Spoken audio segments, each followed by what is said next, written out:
You are 20 years old when your family is ordered to leave its strawberry farm near Salinas, California. It is May 1942.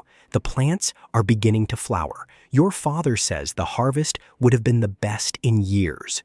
Your mother has already counted the money twice in the small notebook she keeps beside the kitchen window. Your younger sister, Emmy, is painting the frame of her bedroom window white because the morning sun wakes her too early. Then, a notice appears on a telephone pole at the end of the road. All people of Japanese ancestry must report for removal. It does not matter that you were born in California. It does not matter that Emmy has never traveled farther than San Francisco. It does not matter that your father has spent 15 years turning dry soil into a successful farm. Your family is allowed to take only what it can carry. Within days, strangers begin arriving to buy everything you cannot bring. They offer $20 for equipment worth hundreds. They offer almost nothing for the truck because they know you cannot wait for a better price. Your father refuses the first offer. Then he looks at the calendar and accepts the second. On the morning you leave, your mother covers the furniture with sheets as though the family will return after a short trip. Your father walks through every room alone. When he reaches the front door, he locks it and removes the brass key. The metal has been polished smooth by years of use. He places it in your hand. "Keep this safe," he says. "We will need it when we come back." At the collection center, a paper tag is tied to the button of your coat. The same number is attached to Emmy's suitcase. People stop calling your family by its name. Officials point toward buses and read numbers from lists. You are taken to a converted racetrack where families sleep inside horse stalls. The smell remains even after the floors are cleaned. Your mother hangs blankets between the beds to create the idea of privacy. Emmy asks how long you will stay. Nobody answers. Months later, your family is transported by train to Heart Mountain, Wyoming. The barracks stand in rows beneath a wide, empty sky. Barbed wire surrounds the camp. Guard towers rise above the fence, and the rifles inside them point toward you. The summer wind carries dust through cracks in the walls. In winter, the temperature falls so low that water freezes inside the buckets beside your bed. Your father works in the mess hall. Your mother repairs clothes for other families. Emmy attends school inside a wooden building while armed guards watch from outside. The brass key remains in your pocket. It opens nothing here. Then, in early 1943, the government announces that Japanese American men may volunteer for a new combat unit. The news divides the camp. Some men say joining the army is the only way to prove that Japanese Americans are loyal. Others say there is nothing to prove. They ask why anyone should fight for a country that has placed their mothers behind wire. Arguments begin in the dining hall. Friends stop speaking. Fathers shout at sons. Sons accuse fathers of being afraid. There is no answer that does not feel like a betrayal. Your father tells you that wearing an American uniform will not remove the guards. Your mother asks him whether preventing you from wearing one will remove them either. That night, you walk alone to the fence. Snow has gathered beneath the wire. Beyond it, the land continues for miles without walls. A guard watches you from the tower. You think about the farm. You think about the key. You think about how easily another person's fear has reduced your entire life to a category printed on a government form. 3 days later, you volunteer. Not because the country has treated your family fairly, because you refuse to let that treatment decide what kind of man you will become. The Army sends you to Camp Shelby, Mississippi. The heat feels heavy enough to push against. Mud sticks to your boots. Mosquitoes enter the barracks through torn screens. The new regiment is filled with men who share your face, but not always your experience. Volunteers from Hawaii arrive laughing loudly and moving in groups. Many of them have never seen an incarceration camp. Mainland volunteers arrive from places like Heart Mountain, Manzanar, and Tule Lake. They carry anger they rarely explain. The Hawaii soldiers call the mainland men quiet and unfriendly. The mainland men call the Hawaii soldiers careless. Fights begin over accents, food, and insults that neither side fully understands. That is where you meet Danny Matsuda. Danny is 22 years old and from Honolulu. Before the war, he worked at a movie theater and played baseball every Sunday with his brothers. He talks constantly. He complains about Army food, Mississippi weather, officers, insects, and the tragic absence of decent pineapple. He carries a scuffed baseball signed by his two younger brothers. When he is nervous, he rolls it across his fingers.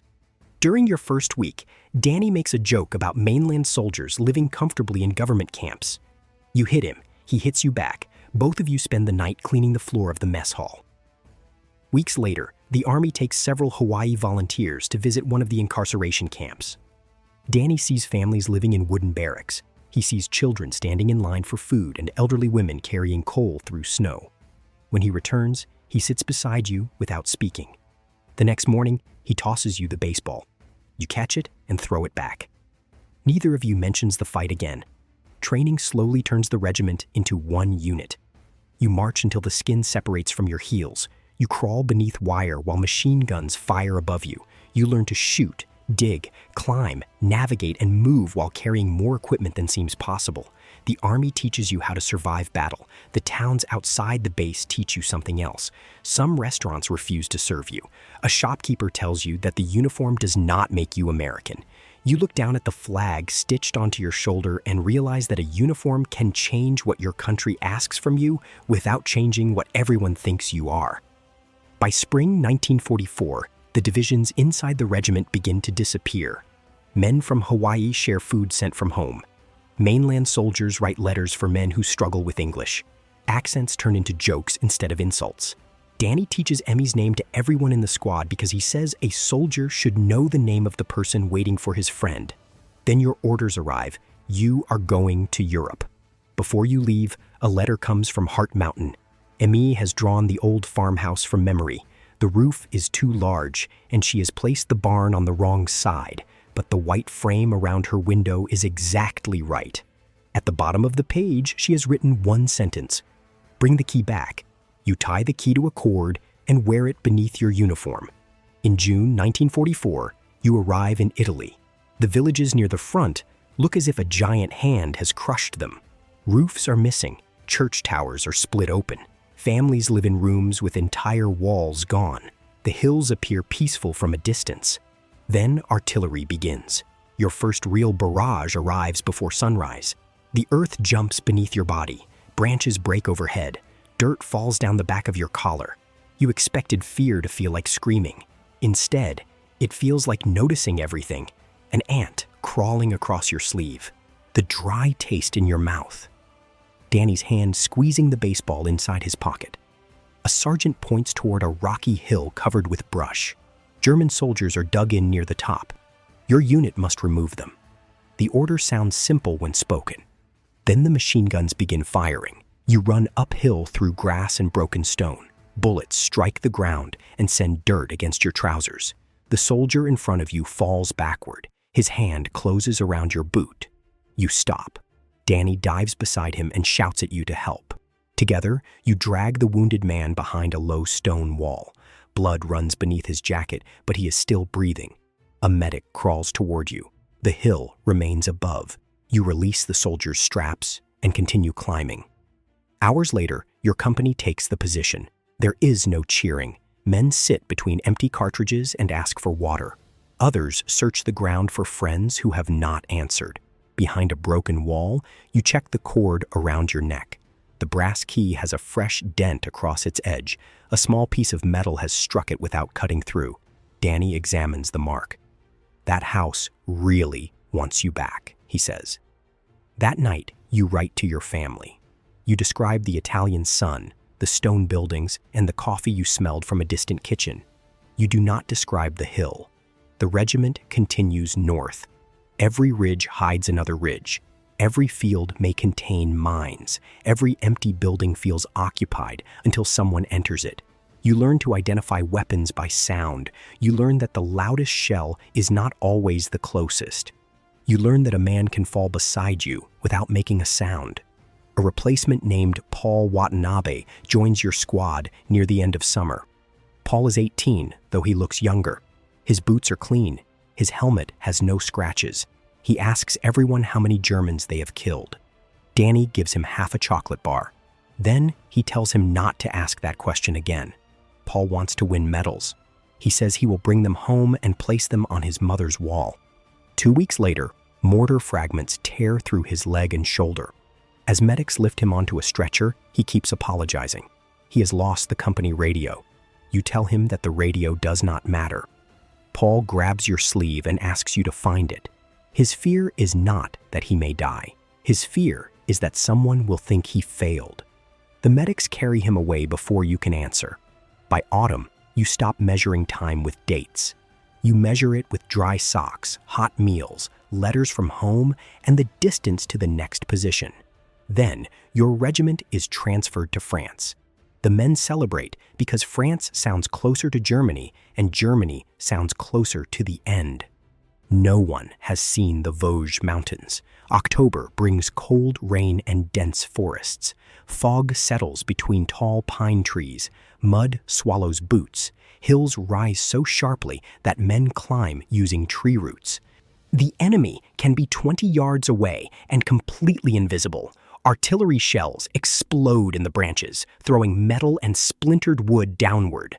The regiment fights through villages near Bruyères. French families hide in cellars while gunfire moves from street to street. An elderly woman emerges after the fighting and gives you one apple. You divide it with Danny using a dirty knife. For 5 minutes, the war becomes the sound of chewing and rain striking your helmets. Then an officer arrives. An American battalion has been surrounded deeper in the mountains. More than 200 men are trapped behind German lines. Their food is nearly gone. Their wounded are lying beneath wet blankets. Previous rescue attempts have failed. Your regiment is ordered to reach them. Danny looks toward the dark trees. "Do they know who they sent?" he asks. Some Americans still doubt your loyalty. Your family is still living behind barbed wire. Now Japanese-American soldiers are being ordered to save a trapped American battalion. You touch the brass key beneath your jacket. Then you follow the column into the forest. The first attack fails before you see the enemy. Machine guns open from a hidden ridge. Soldiers dive behind fallen trees and exposed roots. Artillery destroys the narrow trail behind you. The second attack gains less than 100 yards. The third begins in rain so heavy that water runs through your clothing. For days, you crawl beneath branches, climb slopes on your hands, and fire at movements inside the fog. Food becomes scarce. Ammunition disappears faster. Men cut blankets into bandages. At night, you hear the trapped soldiers through a radio operator's headset. Their voices are weak but controlled. They are still waiting. Your company receives orders to take the ridge blocking the final approach. Everyone understands what this attack may cost. Before moving, Danny removes the baseball from his pocket. The leather is dark from rain. Most of the signatures have nearly disappeared. He places it in your hand. "Hold it until we reach the top," he says. "I need both hands." The attack begins beneath artillery fire. Trees break apart around you. Smoke mixes with fog. The slope is so steep that men cannot run without falling.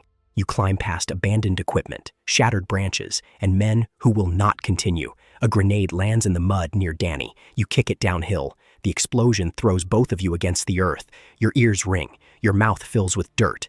Danny rises first. Then a machine gun fires from the left. His leg folds beneath him. You crawl back and grab his equipment straps. Blood spreads across his trousers. Soldiers continue moving around you. You tell Danny you are carrying him downhill. He grabs the front of your jacket. "No," he says, "take the ball uphill." You refuse. He points toward the trees above. The trapped men are still there. For one moment, the entire war becomes Danny's hand gripping your collar. Leaving him feels like betrayal. Staying may kill both of you. A medic reaches a shallow hollow below the trail. You drag Danny far enough for the medic to take him. Danny releases your jacket and points uphill again. You stand. His baseball is inside your pocket. Your father's key is against your chest. You continue climbing. Near the ridge, ammunition runs low. Men fix bayonets. Officers stop shouting because everyone already understands. Your company crosses the final distance in a broken charge. The fighting inside the German position lasts only minutes. In your memory, it never ends. Then the gunfire begins to move away.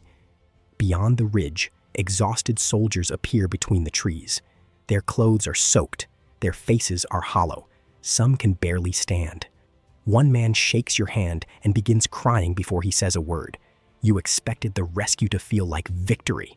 Instead, men begin counting who is missing. Danny survives. Army surgeons remove his leg below the knee. When you visit him, he is lying beneath a white sheet in a military hospital. You begin explaining what happened on the ridge.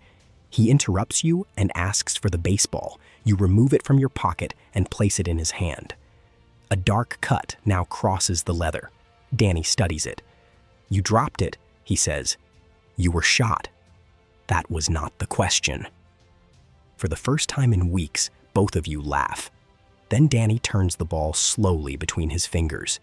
His brother's signatures are almost gone. The Army calls the rescue a success. Entire companies in your regiment have been reduced to a fraction of their original strength. Both statements are true. In 1945, you return to Italy for the final campaign. By the time Germany surrenders in May, you are 23 years old and feel older than your father did when you left California. Soldiers celebrate in distant cities. Your platoon sits beside a road eating canned meat. You remove the brass key from beneath your uniform. Its sharp edges have been worn smooth. Months later, you sail back to the United States. Crowds wave from the docks. Bands play. Newspapers call your regiment heroes. Your family is not waiting in California. After leaving Heart Mountain, your parents moved into 2 rented rooms in Chicago. The farm was sold while they were incarcerated. The strawberry fields now belong to someone else. Your family travels west one final time. The farmhouse still stands. The white paint around Emmy's window has faded. A different truck is parked beside the barn. Children you have never seen are playing near the steps. You walk to the front door. Your father stands behind you. Emmy holds your mother's hand. You place the brass key into the lock. It does not fit. For 3 years, the key survived training. Italy, France, rain, explosions, and blood. Now it cannot open the door it was created for. Emmy begins to cry. Your mother turns away. Your father places one hand against the wooden wall as if touching the house is the closest he can come to entering it. The country gives your regiment medals and speeches. It does not return the farm. It does not return the years. Your father looks at the useless key in your hand. "We came back," he says quietly. That part was true. Starting again is slower than fighting. Your family returns to Chicago. Your father repairs shipping crates in a warehouse. Your mother sews clothing for neighbors. Emmy attends school during the day and works in the evening. You struggle with ordinary noises. A metal tray falling in a restaurant throws you back beneath artillery. Rain striking the window becomes the forest in France. You wake on the floor before understanding how you got there. People tell you the war is finished. Your body does not always believe them. Danny writes from a military hospital. The first sentence says, "I can still throw farther than you." You visit him after he receives a prosthetic leg. He takes 10 steps between 2 wooden rails, sits down, and throws the baseball across the room. You catch it. Years pass. You and your father save enough money to rent a narrow storefront. You repair cabinets, chairs, tables, and broken doors. Emmy paints the sign above the entrance. Your mother keeps the accounts in a notebook beside the window. You hang the brass key on a nail behind the counter. It does not open the shop. It does not need to. You marry. You have children. When they are old enough, you tell them about Danny, the hills in Italy, the apple in France, and the men waiting inside the forest. You also tell them about Heart Mountain. Some people prefer a cleaner story. They want your uniform to prove that the country was always fair. You refuse to tell it that way. You served bravely. Your family was treated unjustly. One truth does not erase the other. Decades later, your granddaughter finds the key behind the counter. She asks which door it opens. You show her a photograph of the California farmhouse. Then you show her the numbered tag that was once tied to your coat. Together, you place the tag, the photograph, your unit patch, and the brass key inside a small wooden display box. Your granddaughter asks why you kept a key that no longer works. You look around the shop your family built after losing almost everything. You once believed that becoming a soldier would prove you deserved to belong. The war taught you that belonging was never something another person had the right to grant or remove. The key no longer opens your childhood home. Instead, it opens the part of the story that people may prefer to forget. The farm, the fence, the uniform, the forest, the friends who carried one another forward when the country around them could not decide whether they were citizens or enemies. You close the display box. Then you hand it to your granddaughter, because the most important thing you brought home was not a medal, it was the truth. Subscribe for more animated POV stories that place you inside history.